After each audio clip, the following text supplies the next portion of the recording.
कैसे हो दोस्तों। उम्मीद करता हूँ सब खैरियत से होंगे। बड़े चैनल जो मेरा मोहम्मद अरवाज ऑफिशियल है उसके लिए मैं वीडियो शूट कर रहा था, तो सोचा थोड़ा टाइम बचा हुआ था तो मैंने सोचा आपसे बात कर ली जाए। तो मैं अपनी लाइफ में जो पहली बार नहाया था वो लॉकडाउन के पीरियड में नहाया था। अब ये सुनकर ना बड़ा अजीब लग रहा हुआ कि एक 25 साल का इंसान ज़िंदगी में पहली बार नहाया, वो भी लॉकडाउन में। यानी 25 साल में कभी नहाने का टाइम ही नहीं मिला, ऐसा कैसे हो सकता है। तो मैं आपको एक कहानी समझाने की कोशिश कर रहा हूँ। आपने टाइटैनिक जहाज़ का नाम सुना होगा। जो टाइटैनिक जहाज़ था जब वो डूबने वाला था तो डूबने से पहले उन्होंने गन शॉट दिया था आसमान में, यानी सायरन बजाया था। अब वो सायरन इसलिए बजाते हैं ताकि आसपास अगर कोई है समुद्र के अंदर तो उन्हें पता चल जाए कि टाइटैनिक जहाज़ जो डूबने वाला है उसे हेल्प की ज़रूरत चाहिए। और ये होता है समुद्र के अंदर। तो क्या हुआ कि जैसे ही टाइटैनिक ने वो सायरन बजाया तो टाइटैनिक से 9 किलोमीटर दूर एक जहाज़ था जिसका नाम था सैमसंग जहाज़।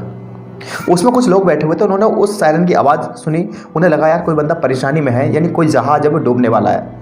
और उन्हें लोगों के चिल्लाने की आवाज़ आई जो डूबने वाले थे, लेकिन वो खुद इलीगल काम कर रहे थे। वो जीव जंतुओं को बेच रहे थे, स्मगलिंग कर रहे थे। उन्होंने सोचा यार हम तो खुद चोरी करने आए हैं, अगर हम इन लोगों की हेल्प करेंगे तो हमारा भाड़ा फूट जाएगा। इसलिए उन्हें आवाज़ तो सुनाई थी बट उन्होंने हेल्प नहीं करी, यानी वो सेल्फलेस बन गए। उन्होंने सोचा यार हमें अपने आप से मतलब है, हमें क्या फ़र्क पड़ता है, बाहर में जाए दुनिया। लेकिन उस सायरन की आवाज़ 18 किलोमीटर दूर एक जहाज़ था जिसका नाम था कैलिफोर्निया, उसे भी आवाज़ सुनाई दी। उसे भी पता चला कि यार एक जहाज़ है वो डूबने वाला है क्योंकि सायरन की आवाज़ आई। तो उस जहाज़ में बैठे हुए लोगों ने डिसाइड किया कि यार अभी रात में नहीं जाएंगे, हम हेल्प करने जाएंगे लेकिन सुबह जाएंगे क्योंकि आइसलैंड है, हो सकता है ये हादसा हमारे साथ हो जाए। क्योंकि उस रात चंद्रमा नहीं निकला था, केवल तारे थे और अंधेरा हो रहा था। उन्होंने सोचा सुबह जब तड़का होगा 4-5 बजे हम जब जाएंगे। लेकिन 68 किलोमीटर दूर एक जहाज़ और था जिसका नाम था कैथिन। उसने जैसे सायरन की आवाज़ सुनी उसे लगा यार एक जहाज़ है जो परेशानी में है, हमें उसकी हेल्प करना चाहिए। उसने अपने मिशन को छोड़ दिया और तुरंत उन्हें यू टर्न लिया, यानी सीधा जा रहा था लेकिन उसने यू टर्न लिया और उन्होंने उस लोकेशन पर जाना शुरू कर दिया जहाँ से सायरन की आवाज़ आ रही थी। और 4-5 घंटे बाद वहाँ जाकर उन्होंने लगभग 600-700 लोगों की जान बचाई। इस कहानी को मैंने लॉकडाउन में सुना था। इस कहानी को सुनकर मुझे एक चीज़ समझ में आ गई कि इस दुनिया में 3 तरह के लोग हैं। जब कोई इंसान परेशान होता है या वो डूबने वाला होता है या अपनी ज़िंदगी में वो आखिरी सांस ले रहा होता है तो वो हेल्प के लिए पुकारता है, लोगों को पुकारता है। लेकिन 3 तरह के लोग होते हैं जो उसकी आवाज़ को सुनते हैं। एक वो होते हैं जो सुनते तो हैं बट उन्हें अपनी ज़िंदगी से मतलब है, उन्हें फ़र्क नहीं पड़ता इस दुनिया में क्या हो रहा है, उन्हें कुछ फ़र्क नहीं पड़ता, वो आपकी हेल्प नहीं करेंगे। एक वो होते हैं जिन्हें आपकी आवाज़ सुनाई तो देती है लेकिन वो अपने सहूलियत के हिसाब से आपकी हेल्प करेंगे। जब उन्हें लगेगा कि यार हेल्प करनी चाहिए जब करेंगे।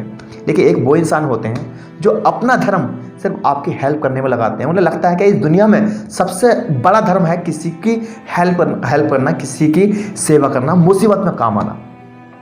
लॉकडाउन चल रहा था तो हम सबको पता, लॉकडाउन एक ऐसा फेलियर इवेंट रहा पूरी दुनिया के जिसकी हमने कल्पना नहीं की थी। अचानक सब कुछ रुक गया, स्कूल्स रुक गए, मंदिर रुक गए, मस्जिद रुक गए, अस्पताल रुक गए, सब कुछ बंद हो गया। यानी जो घमंड हम लेकर चल रहे थे सब कुछ बंद हो गया। और इंसान को ये एहसास हुआ, बड़े बड़े साइंटिस्ट, बड़े बड़े जो अपने देश अपने आप को सुपर पावर कहते थे, उन सबको पता चल गया कि हमारी कुछ भी औकात नहीं है। यानी जो सुप्रीम पावर है, यूनिवर्स है, उसका एक छोटा सा वायरस, हल्का सा वायरस जिसने पूरी दुनिया को हिला कर रख दिया। लेकिन उसमें कुछ लोग ऐसे थे जो वाकई में डूब रहे थे, जो चिल्ला रहे थे हमें बचाओ, हमारी हेल्प करो, हमें खाना चाहिए, राशन चाहिए, सब कुछ चाहिए, चिल्ला रहे थे। और वही आवाज़ पूरी दुनिया सुन रही थी। लेकिन उसमें भी 3 तरह के लोग थे जो आवाज़ तो सुन रहे थे लेकिन किन लोगों ने हेल्प करी। मेरे पास 1 साल के अंदर लगभग 5-6 लाख रुपए मैंने यूट्यूब से कमाए, 6-7 लाख रुपए यूट्यूब से कमाए। अल्हम्दुलिल्लाह अच्छे यूट्यूबर नहीं कमा पाते। मुझे लगा यार मुझे एक मकान लेना चाहिए यार, लॉकडाउन आ गया है, मकान सस्ता मिल जाएगा और आसानी से मिल जाएगा। क्योंकि मैं अपनी ज़िंदगी में ताना ज़िंदगी भर सुन चुका था कि अगर आपके पास मकान नहीं है तो लोग आपको इज्जत की नज़र से नहीं देखते। और हमारे इंडिया का कल्चर क्या है कि अगर आप कितनी भी अच्छी बातें कर लो लेकिन अब अगर आपके पास रहने के लिए मकान नहीं है ना तो कोई आपको सीरियस नहीं लेता। यहाँ तक कोई आपको रिश्ता जोड़ना नहीं चाहता, कोई आपको जिम्मेदार इंसान मानता नहीं है। वही चीज़ मेरे साथ थी। मुझे लगा यार 30-35 गज का दिल्ली में आराम से 6-7 लाख रुपये का मकान मिल जाएगा, मुझे मकान लेना चाहिए। लेकिन जैसे ही वो मैंने चिल्लाने की आवाज़ सुनी लोगों की, दिल्ली के अंदर लॉकडाउन लगा, ज़मीनी स्तर पर जब मैंने जाने का देखा तो लोग परेशान थे। स्पेशली मिडिल क्लास के लोग ऐसे थे उनसे किसी ने बात करने की कोशिश नहीं की, उनके दर्द को जानने की कोशिश नहीं की। क्योंकि मिडिल क्लास का इंसान ना तो अपनी परेशानी बता सकता है किसी को, और ना ही कोई बिना कहीं उनकी हेल्प करना तैयार था। क्योंकि जो निचले स्तर का था उसे तो आप खाना दे दोगे, वो मांग भी लेगा। दूसरी बात, आप 1000 रुपये का राशन दे दोगे, उसका काम चल जाएगा। लेकिन मिडिल क्लास का है, उसका रेंट नहीं है, उसकी जॉब चलेगी, बहुत सारी परेशानी। मुझ पर 4-5 लाख रुपए का कर्ज भी था, जो मैंने आपको बताया था। मुझे लगा यार मकान नहीं लेना चाहिए इस समय, लोगों को पैसे देने चाहिए, क्योंकि इस समय ज़रूरत है। अगर मैं इस समय पैसे नहीं दूंगा इनके, तो कब दूंगा? क्योंकि ये आखिरी स्टेज पर हैं, इनके पास कोई भी सोर्स ऑफ इनकम नहीं है। लेकिन मानो जब मैंने पैसा देना शुरू किया ना, तो 1 महीने के अंदर मेरे पास सारा पैसा ख़त्म हो गया। I was completely out of money, मेरे पास 1 रुपया नहीं था। और जो रिस्पॉन्स आ रहा था ना, मैं आपको बता नहीं सकता। जिन लोगों को पैसे दिए उनके फ़ोन आ रहे थे, अरबाज भाई आप पहले इंसान हो जो आप हमें फ़ोन करके पैसे दे रहे हो, चाहे हमारे दे रहे हो, लेकिन फ़ोन करके पैसे दे रहे हो। और ये जो पैसा आपने इस वक्त दिया है ना, हम बता नहीं सकते आपने कितना बड़ा स्वाब कमाया है। अक्सर उस समय लोग फ़ोन तक रिसीव नहीं कर रहे थे, फ़ोन स्विच ऑफ कर रहे थे। किसी के पैसे देना दूर के बाद, वो सोच रहे थे कि हमारे पास जो पैसा है हम अपने पास इकट्ठा करना है, क्योंकि वक्त ऐसा है, पता नहीं ये वक्त कितना लंबा और चढ़ेगा। तो हर इंसान को उस समय अपने पैसे की चिंता थी। लेकिन यकीन मानिए, अल्लाह कसम, मैंने सारा पैसा दे दिया। जो मुझ पर कर्ज था सारा का सारा कर चुका दिया। मतलब अरबाज मकान तो कभी और ले लोगे, इस दुनिया में जगह तो कभी और ले लोगे, लेकिन वक्त है इस समय इन लोगों के दिलों में अपनी जगह बनाना।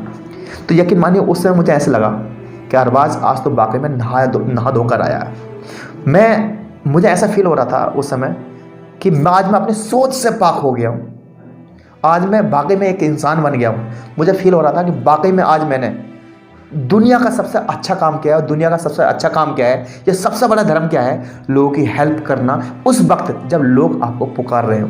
क्योंकि लॉकडाउन का जो पीरियड था वो सबसे बुरा पीरियड था। यानी मुझे ऐसा लगा कि आज मैं नहा लिया हूँ। मैं कोई फिजिकल नहाने की बात नहीं कर रहा था, मैं सोच से पाक होने की बात कर रहा था। उस सोच को बनाने की कोशिश कर रहा था, जो सोच, जो आवाज़ सबको सुनाई तो देती है हमारी हेल्प करो, लेकिन मैं वो तीसरे लेवल का इंसान बनना चाहता था कि जहाँ मेरा एक ही धर्म हो, वो धर्म है लोगों की हेल्प करना। और ये कहानी मैं आपको बता क्यों रहा हूँ, इसका बताने का मकसद क्या है कि अभी भी हमारे समाज में 99% लोग ऐसे घूम रहे हैं जिनके पास एसेट से ज़्यादा उन पर कर्ज है। मान लीजिए उन पे पास 1 करोड़ की प्रॉपर्टी है, तो उससे ज़्यादा उन्होंने लोगों का पैसा ले रखा है, यानी 4 करोड़ 5 करोड़ का कर्ज है। लेकिन वो अपने पैसों को घुमाने, उन्हें लगता है कि हमारे पास 1 करोड़ की प्रॉपर्टी है तो क्या हुआ, इतना मोटा कर्ज तो चलता रहता है। लेकिन नहीं, अगर आपने लॉकडाउन में उनका पैसा नहीं दिया, जिनकी वो लोगों को अपने पैसों की ज़रूरत थी, तो यू आर नथिंग, कुछ नहीं। तो ये कहानी बताने का मकसद ये था कि इंसान को गुमान होता है अपनी प्रॉपर्टी पे, और उससे ज़्यादा वो कर्ज लिया होता है। अगर वो अपने कर्ज देकर आप प्रॉपर्टी को, अगर वो चाहे ना मेरे लोगों की हेल्प करनी है, तो यकीन मानिए उसको कुछ भी नहीं बचेगा। मेरा ये मानना है, इस दुनिया में भले से मैं घर नहीं बना पाऊंगा, लेकिन मुझे लगता है मैंने आपके दिलों में जो घर बनाया ना, ये काफ़ी है। मुझे लगता है कि यूनिवर्स मुझसे प्यार करता है, मेरा खुदा मुझसे प्यार करता है, ये ब्रह्मांड मुझसे प्यार करता है। और यकीन मानिए, जब आपकी ऐसी नियत होती है ना, तब आपके तार, तब जो यूनिवर्स की शक्ति है वो आपको पकड़ लेती है, और उसका सीधा सीधा असर जो है आपसे पड़ता है। फिर वो यूनिवर्स आपसे मोहब्बत करने लगता है, आपका खुदा, आपका ईश्वर, आपका अल्लाह आपसे मोहब्बत करता है। तो ये मेरा पहला वाक्य था जब लॉकडाउन में मैं अपनी ज़िंदगी में अपनी सोच से पाक हुआ। अपने पहले ये कह सकते हो कि मैं पहली बार नहाया। अगर ये कहानी पसंद आए तो इस चैनल को ज़रूर सब्सक्राइब कीजिए, और मिलता हूँ नए ब्लॉग के साथ। तब तक के लिए जय हिंद, अल्लाह हाफिज़।